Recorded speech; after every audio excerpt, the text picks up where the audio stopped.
Sir, anong gagawin natin? Nagsalita na si Zaldico. Tinuturo kayo. You know, don't panic. It's organic. Zaldico, it's nothing. He will recant his statement. He will retract his statement that when we freeze his assets, we're going to freeze his assets. So,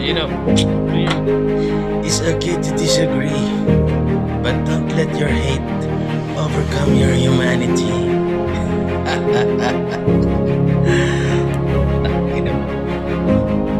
Don't let your hate overcome your humanity. Ikaw ba? Human ka ba sa mga pinagagawa mo? Palagay ko,